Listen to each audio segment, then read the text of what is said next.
sur imitateur de Christ.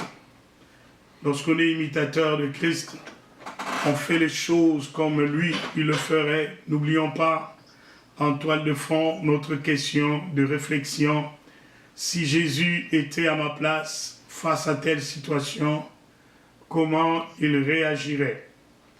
Nous étions déjà, à partir de depuis jeudi dernier, nous étions en train d'étudier dans cette ligne de prière le thème, le sous-thème de Christ et le pécheur. Quand Jésus est en face du pécheur, comment il gère les choses? Si toi, tu es en face d'un pécheur, comment tu vas gérer cela? On a vu que le Christ était non seulement animé des sentiments de compassion, mais il s'est laissé trouver, car il était venu pour rechercher ce qui était perdu. On a vu que dans le pécheur, ou celui qu'on appelle homme ou femme de mauvaise vie, il n'y a pas seulement une présentation extérieure qui pourrait nous pousser à dire que cette personne aime cette mauvaise vie, mais on peut se faire une idée à travers les textes de la parole de Dieu, jusqu'à quel point les gens luttent dans leur cœur pour sortir de cette vie-là, mais ils ont juste besoin d'aide. Et que l'Église devait être le cadre idéal où un pécheur pourrait aller pour aller trouver de l'aide. Et on a vu dans la parole de Dieu que le Christ est rentré dans la maison de Simon alors qu'il mangeait. Les pharisiens et les gens religieux sont venus le questionner sur la pureté de sa doctrine, parce que comment est-ce possible qu'il peut manger avec les gens de mauvaise vie? Et pourtant, dans les textes qu'on a lus, ces gens de mauvaise vie ont appris que Jésus était dans une maison. Ils ont déployé des efforts pour venir vers lui. L'Église n'a pas le droit d'exclure quelqu'un qui déploie des efforts pour courir vers le salut. L'Église devait créer des cadres, des opportunités. L'Église devait fonctionner tel que le pécheur trouve derrière notre doctrine, notre attitude, le Christ toujours disposé à pardonner, à transformer les vies. Ce soir, nous voulons enrichir cela en voyant le texte, l'histoire d'une femme qu'on appelait femme pécheresse, mais nous mettrons un accent sur la définition de la condamnation. Le mot être condamné ou la condamnation, qu'est-ce que c'est?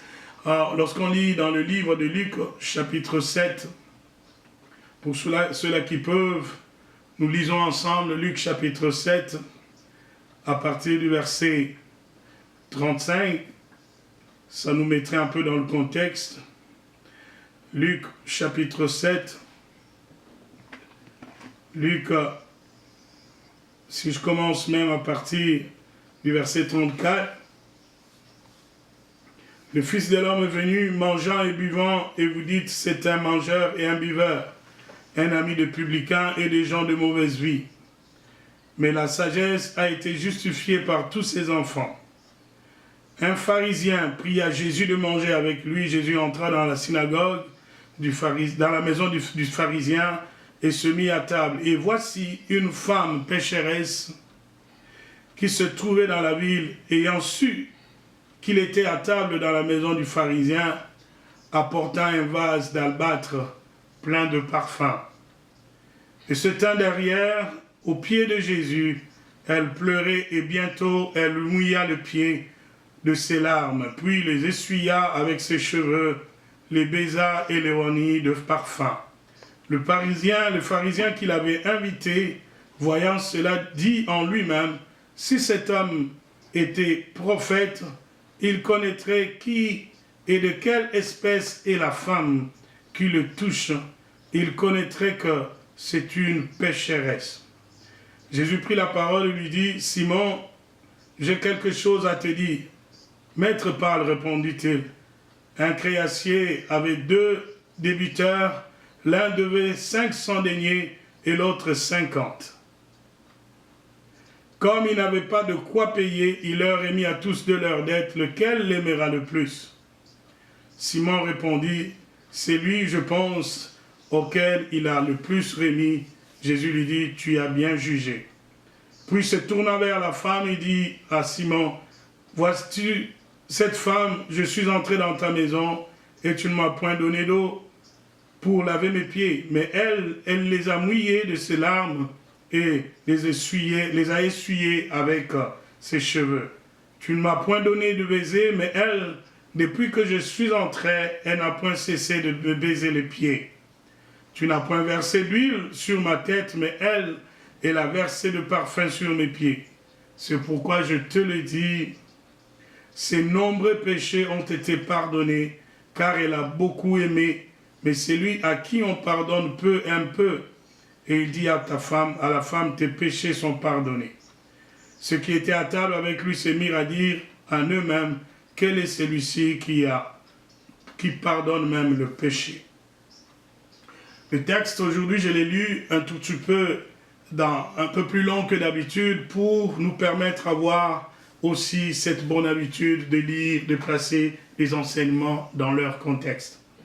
Aujourd'hui, j'aborderai juste la définition de la condamnation et ça nous aidera à voir un peu la même histoire en citation dans un autre texte.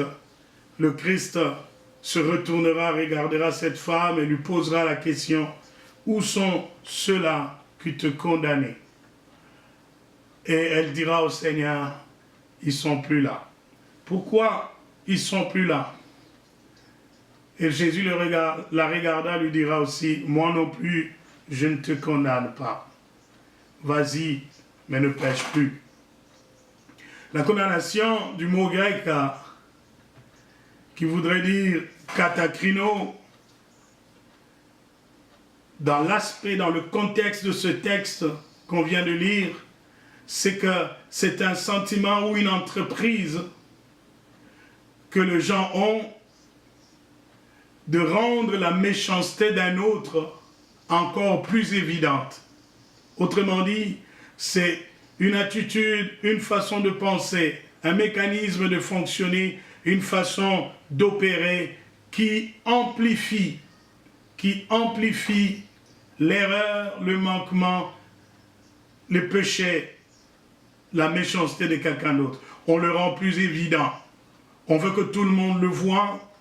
On aggrave la chose et on voudrait en cela limiter toute forme de faveur dont cette personne peut bénéficier parce que les gens vont regarder à la graveté de son acte.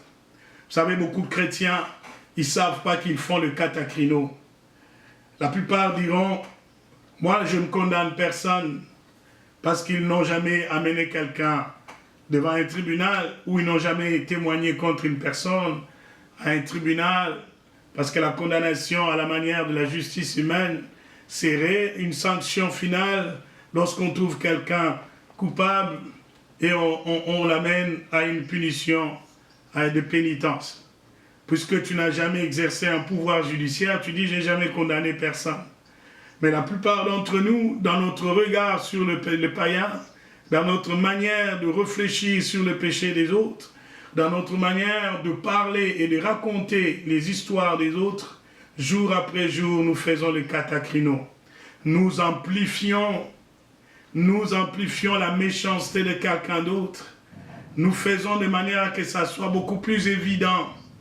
Même si la chose s'était faite dans le secret, et très souvent, quelques personnes sont animées d'un sentiment de ne rien garder dans le secret, pourvu que tous sachent de quelle mauvaise vie est telle personne. Vous savez, lorsque je regarde à ce texte de Luc qu'on vient de lire, on nous parle d'un pharisien.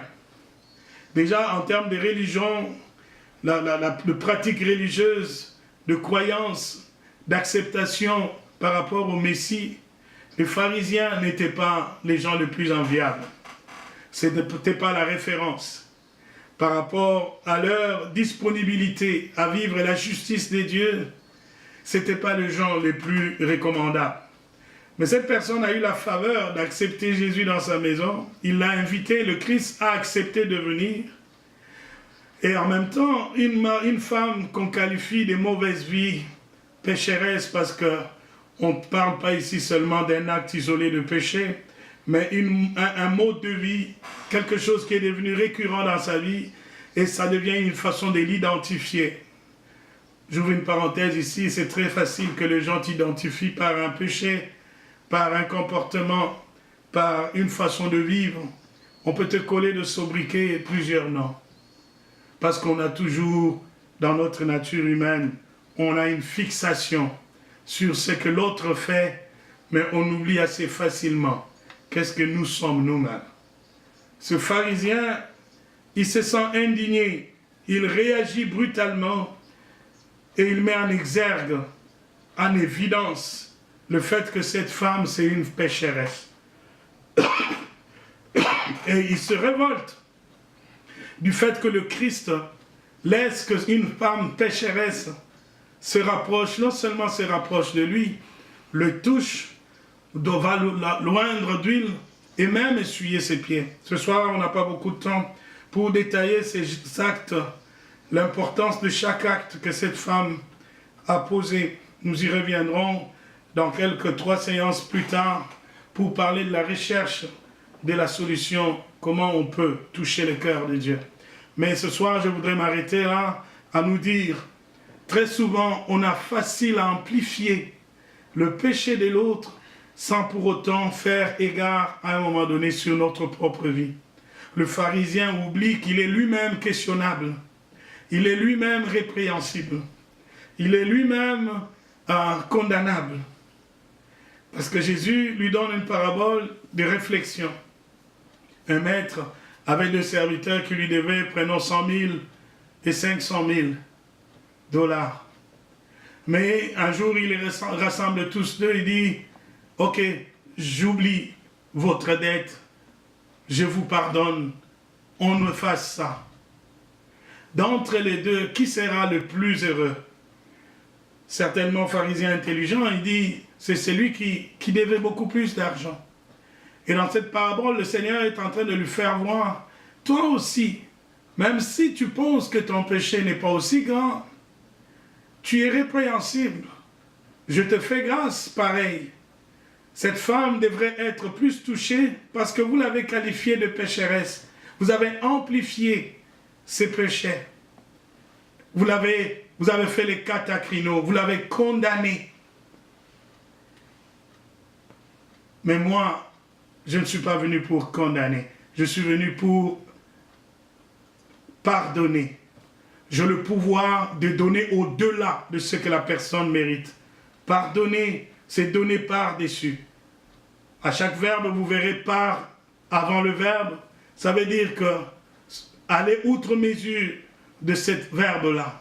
Le Seigneur donne au-delà de ce que tu méritais. Je bénis Dieu pour sa miséricorde ce soir pour toi et moi.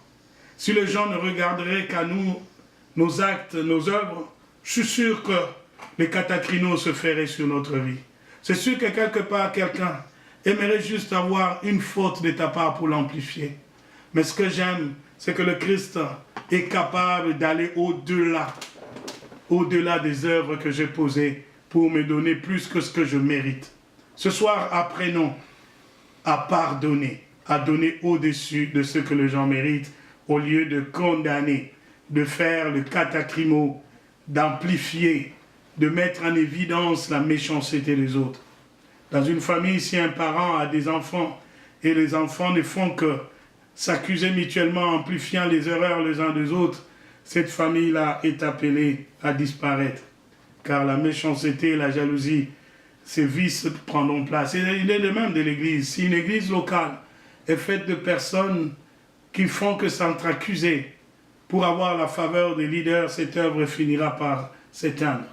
Je prie que pour que chacun d'entre nous ait le sentiment du Christ. Que Dieu vous bénisse abondamment. Nous allons prier éternellement.